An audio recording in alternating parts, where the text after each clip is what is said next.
Canara bank முதலீட்டாளர்களுக்கு ஒரு shock நியூஸ்ங்க. Q4 results வந்தாச்சு. லாபம் அதிகரிச்சுதா குறைஞ்சுதா, டிவிடெண்ட் எவ்வளோ, இதோ 60 செகண்ட்ஸ்ல கிளியரா புரிஞ்சுக்கலாம் வாங்க.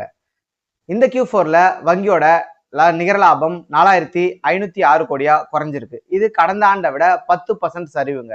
லாபம் குறைஞ்சிருந்தாலுமே வட்டி மூலமா கிடைக்கிற வருமானம், அதாவது நெட் இன்ட்ரெஸ்ட் இன்கம் 4% இன்க்ரீஸ் ஆகி 9808 கோடியா இருக்குதுங்க.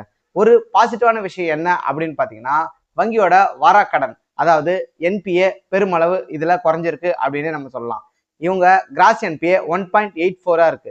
கடந்த ஆண்டு 2.94 இருந்துச்சு. நெட் என்பிஏ பொறுத்த வரைக்கும் 0.43 குறைஞ்சிருக்கு. இது வங்கி ஆரோக்கியமா இருக்கு அப்படின்றத காட்டுது. இன்வெஸ்டர்ஸ்க்கு ஒரு மகிழ்ச்சியான செய்தி என்ன அப்படின்னு பாத்தீங்கன்னா, வங்கி ஒரு பங்குக்கு ₹4.20 டிவிடெண்ட்டை அனௌன்ஸ் பண்ணியிருக்காங்க. இதனோட ரெக்கார்ட் டேட் பாத்தீங்கன்னா ஜூன் 12 அப்படின்னும் இவங்க சொல்லியிருக்காங்க. லாபம் குறைஞ்சிருந்தாலுமே இன்னைக்கு இந்த பங்கோட விலை 4ல இருந்து 7% வரைக்கும் ஒரு சரிவு சந்திச்சிருக்கு. நீண்ட கால முதலீட்டுக்கு இது ஒரு மிகச்சிறந்த வாய்ப்பா? உங்களோட கருத்து என்ன அப்படின்றத கமெண்ட்ல சொல்லுங்க. மேலும் இதே மாதிரியான அப்டேட்டுக்கு நம்ம சேனலுக்கு சப்ஸ்கிரைப் பண்ணிக்கோங்க.